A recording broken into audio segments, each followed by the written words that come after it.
Qué gusto dar la bienvenida a todas las personas que nos acompañan el día de hoy. Esperamos que estén teniendo un día excelente y deseamos que una inmensa bendición divina les acompañe y brinde mucha luz para el resto de su semana. Hoy, tenemos una misión espectacular en esta inmersión profunda. Vamos a explorar detalladamente el capítulo 4 del Evangelio de Mateo. ¿Y es un texto increíble? Totalmente. Y para lograrlo, contamos con unas notas excepcionales provenientes de dos textos académicos sumamente rigurosos. Tenemos la Biblia de Estudio Holman y la Biblia de Estudio Nueva Almeida Actualizada, la NAA. Sí, y es un material fascinante, de verdad, porque frecuentemente la gente se acerca a estos textos como si fueran, no sé, simples relatos de moralidad o... O fábulas estáticas, ¿verdad? Exacto, fábulas de la antigüedad. Pero cuando analizas la historia a través de los datos geográficos, culturales y lingüísticos que nos ofrecen estas notas, descubres algo mucho más dinámico y estratégico. Totalmente de acuerdo. No estamos ante una simple lectura de un texto antiguo. Lo que estas fuentes nos muestran es literalmente el lanzamiento meticuloso de un movimiento global. Ajá. O sea, es la estrategia de la campaña de mayor impacto en la historia humana. Y al revisar la información, queda muy claro que vamos a examinar tres fases de este lanzamiento. Así es. Primero, una prueba de fuego, un duelo psicológico y físico brutal en aislamiento. Después, un movimiento estratégico y geopolítico hacia una ciudad clave. Y finalmente, el reclutamiento del equipo base. Y esa secuencia no es accidental para nada. Este capítulo documenta la transición crítica. Podríamos llamarlo el entrenamiento y el despliegue. Claro, la certificación. Exactamente, porque sin superar el aislamiento del desierto, pues no hay autoridad para entrar a la ciudad. Y sin establecerse en la ciudad correcta, no hay alcance global. Bien, vamos a desempacar esto. Empecemos por ese primer momento. El desierto y este intenso duelo psicológico. Es muy fuerte. El escenario que describen los textos es verdaderamente extremo. 40 días y 40 noches de ayuno total. Fisiológicamente, el cuerpo humano entra en un estado de inanición crítica llegados a ese punto. Es una vulnerabilidad absoluta. Y para entender el peso de este momento, las fuentes nos piden mirar la terminología griega original. Ajá. El texto utiliza la palabra peirazo, y es un término muy rico porque contiene una dualidad. Por un lado, significa poner a prueba. De la misma forma en que, digamos, un orfebre prueba el oro en el fuego para certificar su pureza. Para quitar las impurezas. Claro, el Espíritu lleva a Jesús al desierto para ser probado y validado. Pero por otro lado, esa misma palabra significa tentar, con la intención maliciosa de hacerte tropezar. ¡Wow! Y ahí es donde entra la figura del diablo, cuyo título en griego, diabolos, literalmente significa el calumniador o el que divide. Él aprovecha esa misma prueba para intentar destruirlo. Y hay un peso histórico enorme en el número 40, ¿no? Las fuentes hacen mucho énfasis en que este escenario no fue elegido al azar. Para nada. Las notas académicas trazan una línea directa y muy clara. Los 40 días de Jesús en el desierto son un eco deliberado de los 40 años que la joven nación de Israel pasó vagando por el desierto después de salir de Egipto. Claro, el paralelismo es evidente. Sí, y además evoca los famosos ayunos de 40 días de figuras históricas gigantescas como Moisés y el profeta Elías. O sea, es un escenario de redención. Exacto. Porque el desierto fue el lugar exacto donde Israel como colectivo fracasó. Se quejaron, dudaron de la provisión, adoraron ídolos. La expectativa narrativa aquí es inmensa. Jesús, actuando como el verdadero representante, tiene que triunfar en el mismo entorno implacable donde sus antepasados cayeron. Y el calumniador ataca justo cuando la debilidad física está al máximo. La primera tentación gira en torno al pan. Y aquí es donde se pone realmente interesante, porque leía en las notas de la Biblia Holman sobre un detalle visual específico del desierto de Judea que me pareció alucinante, lo de las piedras. Ese es un detalle brillante que aportan las fuentes. En el desierto de Judea abundan unas piedras de piedra caliza que, por la erosión del viento y la arena, adquieren una forma redondeada. Ajá. Tienen un tamaño y un color tostado que las hace lucir exactamente como pequeñas hogazas de pan horneado tradicionales de esa época. Imagínate el impacto psicológico de eso. Llevas 40 días sin comer, tu cerebro te está gritando que necesitas glucosa para sobrevivir y todo lo que ves a tu alrededor parece pan fresco. Es una tortura visual. El ataque va dirigido a la necesidad más básica de supervivencia. Claro. La sugerencia del acusador es básicamente que si realmente es quien dice ser, use su posición de poder para resolver su incomodidad inmediata. Que se salte el proceso. Pero la respuesta es fascinante. Jesús cita el libro de Deuteronomio, afirmando que no solo de pan vive el ser humano. Exactamente. Está demostrando que prioriza la obediencia a largo plazo sobre el alivio físico a corto plazo. Nos dice que la verdadera brújula de la vida no es la satisfacción de nuestros impulsos más básicos, sino la dependencia de la voluntad divina. ¡Qué resistencia tan impresionante! Pero el duelo continúa y el escenario cambia drásticamente. Lo lleva a lo que el texto llama el pináculo del templo en Jerusalén. Sí, y me gustaría entender la dimensión física de este lugar. Según las fuentes, ¿de qué altura estamos hablando? Bueno, geográficamente, las notas de la Biblia NAA nos ubican con una precisión increíble. Los arqueólogos señalan que esto probablemente se refiere a la esquina sureste del inmenso muro de contención del complejo del Templo de Herodes. Ajá. Si estuvieras parado ahí en el siglo I, mirando hacia abajo, hacia el fondo del Valle del Cedrón, estarías contemplando una caída vertical de aproximadamente 90 metros. 90 metros. Para que quienes nos escuchan se den una idea, eso equivale prácticamente a estar al borde de un edificio moderno de 30 pisos. ¡Una locura! Como 91, diciendo que los ángeles lo van a atrapar antes de que toque el suelo. Lo cual nos muestra cómo la manipulación de la información no es algo nuevo. El diablo saca ese salmo completamente de su contexto original. Totalmente. Y lo fascinante aquí es que si analizamos la naturaleza de esta prueba, se trata de la tentación de la presunción y del atajo a la fama. Piensa en el atractivo sociológico. A ver. El templo de Jerusalén siempre estaba lleno de multitudes, peregrinos, líderes religiosos. Si Jesús se lanza desde esa altura colosal y aterriza suavemente flotando en medio del patio, sostenido por ángeles, el impacto habría sido inmediato. Habría conseguido decenas de miles de seguidores en un solo instante. Sería el equivalente antiguo a un milagro completamente viral. Un éxito rotundo de la noche a la mañana. Exactamente. Pero ese es el problema. Implicaría forzar la mano para crear un espectáculo público, saltándose todo el dolor, la enseñanza lenta, el rechazo y, en última instancia, el sacrificio por el que realmente vino. Es buscar seguidores a través del asombro superficial y no a través de una transformación profunda. Por eso, Jesús rechaza la manipulación, citando nuevamente las Escrituras para advertir que no se debe exigir caprichosamente a la divinidad que demuestre su cuidado a través de trucos de magia. Lo que nos lleva al clímax de este enfrentamiento en la tercera prueba. Desde una montaña muy alta se le muestran todos los reinos del mundo y todo su esplendor y poder. La oferta sobre la mesa es un control global inmediato, a cambio de una sola cosa: arrodillarse y adorar al tentador. Y de las tres, esta es, desde una perspectiva de poder, la oferta más insidiosa. Para entenderla, necesitamos definir rápidamente qué significa el concepto del reino mesiánico según las fuentes. Claro. En la tradición de esa época, se esperaba que el Mesías restaurara el gobierno de paz y justicia en el mundo. El diablo básicamente le está diciendo que le dará el objetivo final ahora mismo.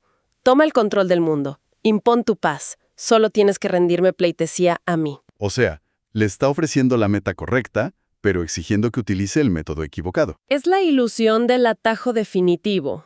Es obtener la corona mundial sin tener que pasar jamás por el calvario de la cruz. ¡Qué fuerte! Las fuentes nos recuerdan que, en la narrativa bíblica, las fuerzas oscuras sí ejercen una influencia real sobre los sistemas corruptos de este mundo, por lo que la oferta no era una fanfarronada. Era una posibilidad real de tomar el poder político y militar de inmediato. Pero, de nuevo, lograr algo noble comprometiendo tus principios fundamentales destruye el propósito. Jesús se mantiene inquebrantable, declara que solo el Creador es digno de adoración y expulsa al adversario. Y el cierre de esta escena es muy conmovedor. El tentador se va y llegan ángeles a servirle. Según las notas, ese servicio implica cuidado y alimento físico. Ha sobrevivido, ha superado el escrutinio y ha demostrado que su lealtad no tiene precio. Su brújula moral ha sido probada bajo la presión más extrema concebible y no se rompió. Ahora y solo ahora está calificado para iniciar su trabajo público. Exacto. Y aquí es donde la historia da un giro fascinante. Jesús sale del desierto, pero no empieza su movimiento de inmediato en su pueblo natal. Ocurre un evento político que sirve como detonante, el arresto de Juan el Bautista. Ese es el catalizador. Las fuentes históricas nos explican que el responsable del arresto fue Herodes Antipas, el gobernante regional de Galilea y Perea. Era un líder paranoico y peligroso. Muy peligroso. Encerrar a una figura pública tan popular como Juan generó un clima de tensión y expectación masiva. En ese preciso instante de inestabilidad política, Jesús decide que es el momento de avanzar. Y su primer movimiento no es esconderse, pero tampoco es ir a enfrentarse a las élites en Jerusalén. Deja la pequeña, tranquila y montañosa aldea de Nazaret, donde posó toda su vida, y muda su centro de operaciones a una ciudad llamada Cafarnaum. Así es. Entonces, ¿qué significa todo esto? ¿Por qué eligió precisamente esa ciudad? Esa mudanza es una de las decisiones logísticas más brillantes que registran los textos antiguos. Nuestras fuentes académicas destrozan la idea de que Cafarnaum era un pueblito pesquero tranquilo donde uno iba a meditar. Para nada. Todo lo contrario. Era una metrópolis comercial efervescente a orillas del mar de Galilea. Imagina el contraste. De una aldea aislada en la montaña a una ciudad que contaba con una guarnición militar romana permanente de al menos 100 soldados liderados por un centurión. ¡Wow! 100 soldados romanos ahí mismo. Sí, había tensión cultural constante. Había recaudadores de impuestos cobrando peajes imperiales y había una industria pesquera que movía mucho dinero. Era ruidosa, diversa y estaba sumamente conectada. Hablando de esa conexión, me llamó muchísimo la atención lo que las notas detallan sobre las rutas de viaje. Mencionan una autopista antigua conocida como la Vía Maris o el Camino del Mar. ¿Qué impacto tenía esa ruta en la ciudad? Un impacto total. La Vía Maris era la arteria comercial y militar más importante de esa región en el Imperio Romano. Era una inmensa ruta de caravanas que conectaba la antigua y rica ciudad de Damasco, en Siria, con la costa del mar Mediterráneo y eventualmente bajaba hasta Egipto. Claro. Y adivina por dónde tenían que pasar obligatoriamente todas esas caravanas de comerciantes, soldados y viajeros internacionales. ¿Justo por el medio de Cafarnaum? Exacto. Es como si en el mundo moderno decidieras lanzar tu nueva empresa revolucionaria no desde un garaje aislado, sino alquilando un local en medio de Times Square en Nueva York. O estableciendo tu sede en el cruce de innovación más transitado del mundo. Desde una perspectiva puramente táctica, era el nodo de comunicaciones perfecto. Sí, cualquier idea, cualquier curación, cualquier discurso que ocurriera en Cafarnaum, en cuestión de días sería comentado por viajeros que iban hacia el norte, hasta Siria, o hacia el sur cruzando el imperio. Era el entorno ideal para que un mensaje se volviera viral. Y que alcanzara tanto a la población judía local como a los gentiles, es decir, a las personas que no pertenecían al pueblo judío. Y fíjate que las fuentes también conectan esta brillante estrategia logística con una antigua profecía que le da una capa poética y teológica profunda. Se menciona al profeta Isaías y a una región llamada Zabulón y Neftalí. Ajá. El texto dice que el pueblo que habitaba en tinieblas vio una gran luz. Si conectamos esto con el panorama general, ¿cuál es el trasfondo de esa oscuridad histórica? Es una historia de mucho dolor que a menudo se pasa por alto.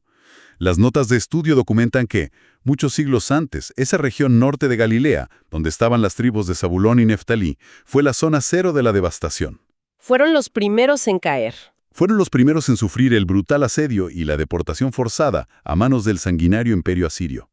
Durante generaciones, vivieron bajo la bota del dominio extranjero, absorbiendo múltiples culturas. Lo que llevó a que las élites religiosas del sur, en Judea, los miraran con desprecio. Exacto. Los consideraban poco puros, mezclados, oscuros. Eran los marginados de su propia cultura. Precisamente. Y ahí reside la genialidad poética de esta decisión.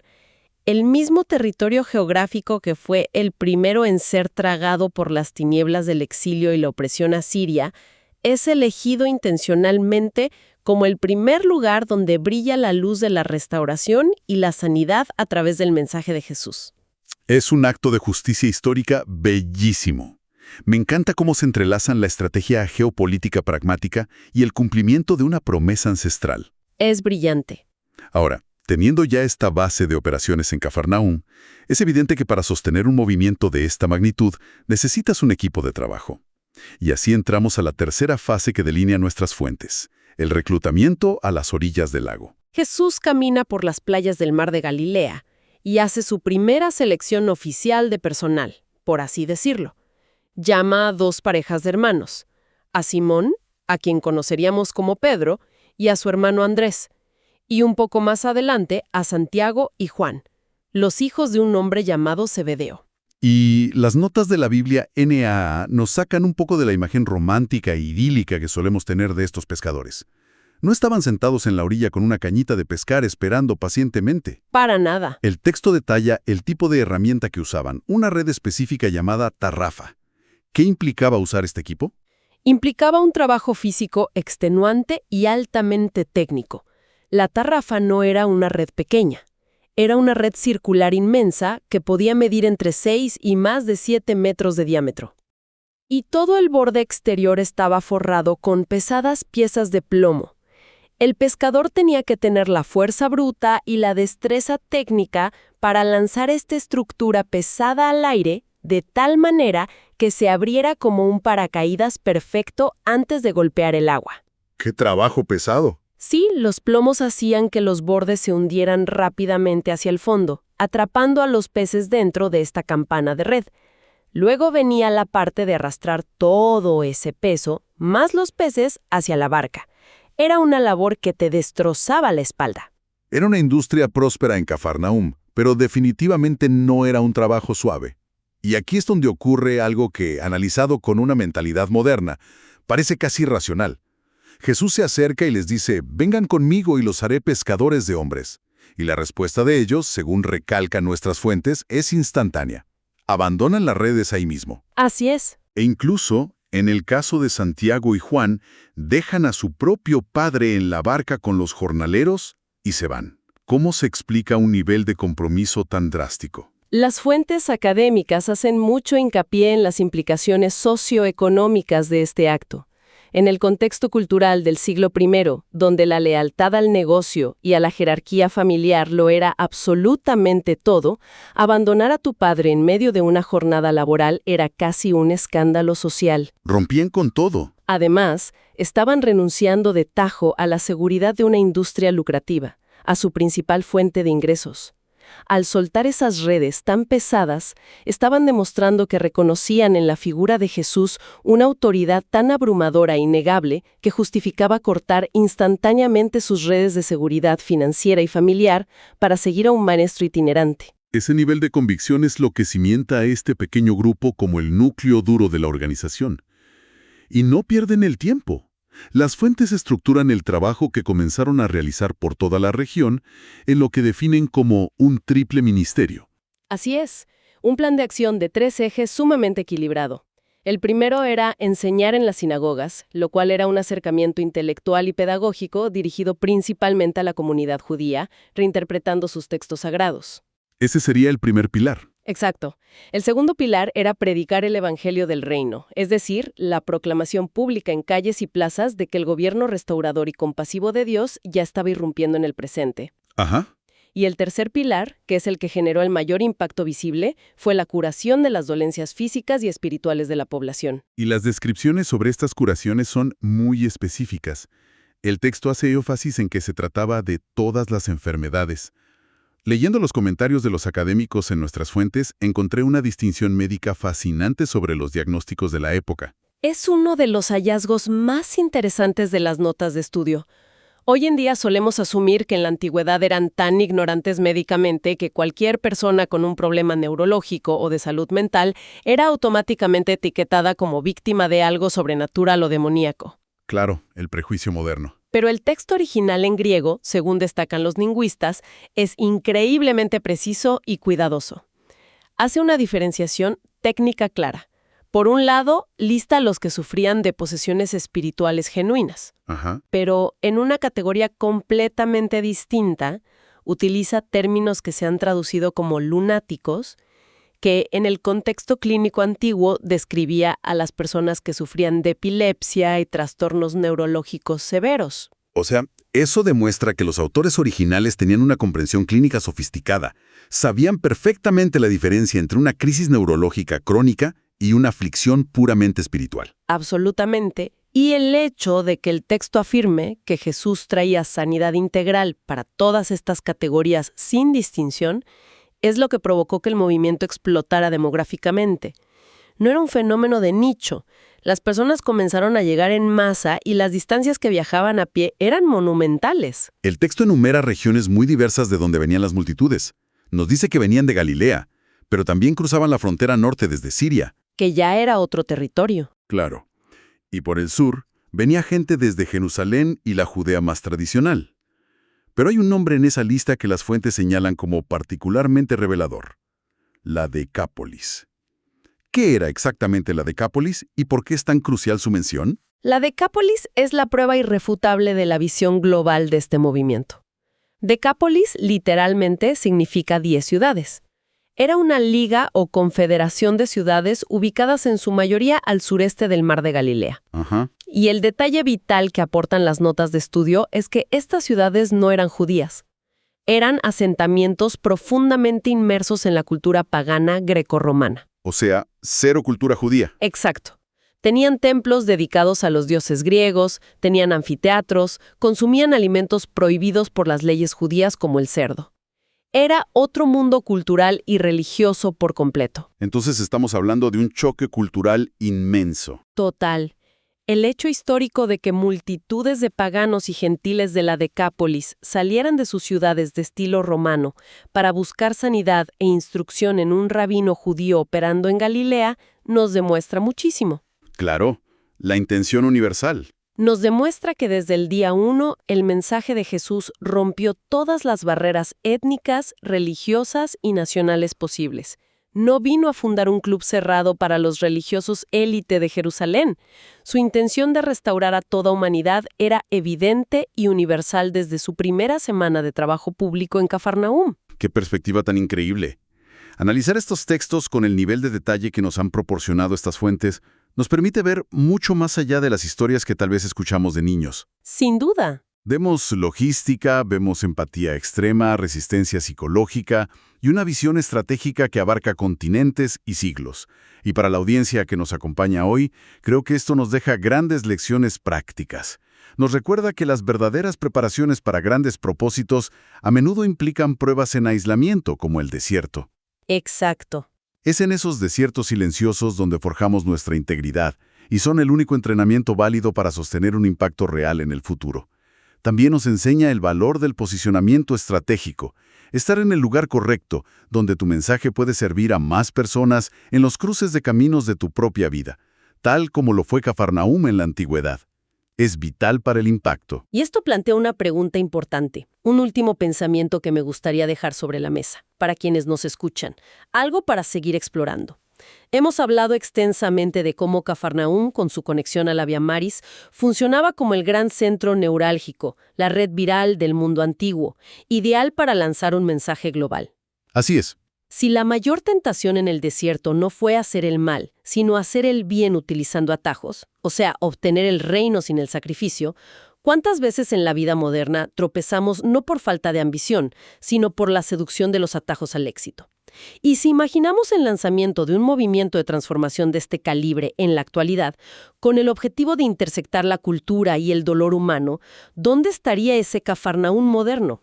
Qué buena pregunta. ¿Seguiría siendo una ciudad física como Nueva York o Tokio llena de tráfico humano? ¿O el nuevo Cafarnaúm, el verdadero cruce de caminos donde se mezclan todas las nacionalidades y todas las dolencias hoy en día? Es en verdad un espacio digital. ¿Dónde debemos posicionarnos hoy si queremos interceptar el tráfico del mundo con un mensaje de esperanza sin tomar atajos? Esa es una idea poderosísima para reflexionar durante toda la semana. ¿Dónde está nuestro Cafarnaúm de hoy? Queremos agradecerles de todo corazón por acompañarnos en este análisis a fondo y por su curiosidad insaciable. Ha sido una conversación verdaderamente enriquecedora y esperamos que les haya aportado muchísimo valor y nuevas perspectivas sobre un texto tan influyente. Nos despedimos por hoy, recordándoles y declarando que Dios bendice a todos los oyentes.